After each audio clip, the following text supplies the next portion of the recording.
ಕಟ್ಟಡ ಕಾರ್ಮಿಕರು ಇಲಾಖೆಯಿಂದ ನೀಡುವ ಸವಲತ್ತುಗಳನ್ನು ಸಮರ್ಪಕವಾಗಿ ಉಪಯೋಗಿಸಿಕೊಳ್ಳಬೇಕು ಎಂದು ಶಾಸಕ ಎಚ್.ವಿ. ವೆಂಕಟೇಶ್ ಪಾವಗಡದಲ್ಲಿ ತಿಳಿಸಿದರು.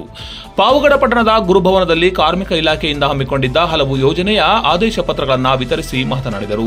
ಕಟ್ಟಡ ಕಾರ್ಮಿಕರು 60 ವರ್ಷ ನಂತರ ಮಾಸಾಶನ, ವಿದ್ಯಾಭ್ಯಾಸಕ್ಕೆ ಶೈಕ್ಷಣಿಕ ಸಹಾಯಧನ, ಆರೋಗ್ಯ ಸವಲತ್ತುಗಳನ್ನು ನೀಡುತ್ತಿದ್ದು ತಮ್ಮ ಮಕ್ಕಳನ್ನ ಉತ್ತಮ ವಿದ್ಯಾವಂತರಾಗಿಸಬೇಕು ಎಂದು ತಿಳಿಸಿದರು. ಇದೇ ವೇಳೆ ಮಾಜಿ ಸಚಿವ ವೆಂಕಟರಮಣಪ್ಪ, ಪುರಸಭಾ ಸದಸ್ಯರಾದ ಕಲ್ಪವೃಕ್ಷ ರವಿ, ಗುತ್ತಿಗೆದಾರರಾದ ಆರ್.ಎ. ಹನುಮಂತರಾಯ, ಕಾರ್ಮಿಕ ಅಧಿಕಾರಿ ಹರೀಶ್ ಕುಮಾರ್, ಮಧುಗಿರಿ ಕಾರ್ಮಿಕ ವಿಸ್ತರಣಾಧಿಕಾರಿ ಶ್ರೀಕಾಂತ್, ಫೈರೋಜ್ ಖಾನ್, ರೆಹಮಾನ್, ಮಾಜಿ ಪುರಸಭಾ ಸದಸ್ಯ ರಿಜ್ವಾನ್ ಹುಲ್ಲಾ ಸೇರಿದಂತೆ ಇನ್ನಿತರರು ಭಾಗಿಯಾಗಿದ್ದರು. ಯೋಜನೆಗಳನ್ನ ಕಾರ್ಮಿಕರಿಗೆ, ಕಾರ್ಮಿಕರ ಮಕ್ಕಳಿಗೆ ಅನುಕೂಲವಾಗಬೇಕು.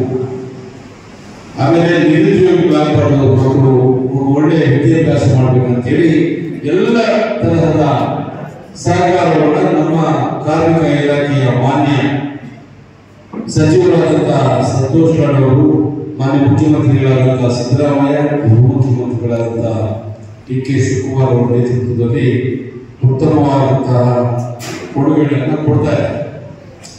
ಕಾರ್ಮಿಕರು ಅದನ್ನ ಸದುಪಯೋಗ ಪಡಿಸ್ಕೋಬೇಕು.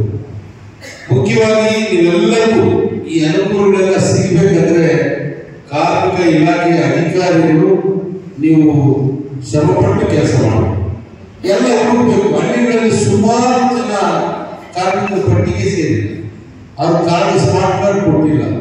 ಪದೇ ಪದೇ ಹೇಳ್ತಾ ಇದ್ದೀನಿ, ಫೈರೋಜ್ ಭಾಷಣ ನೀರು ಬಂದಾಗ ಸ್ವಲ್ಪ ಬದಲಾವಣೆ ಆಗ್ತಿದೆ.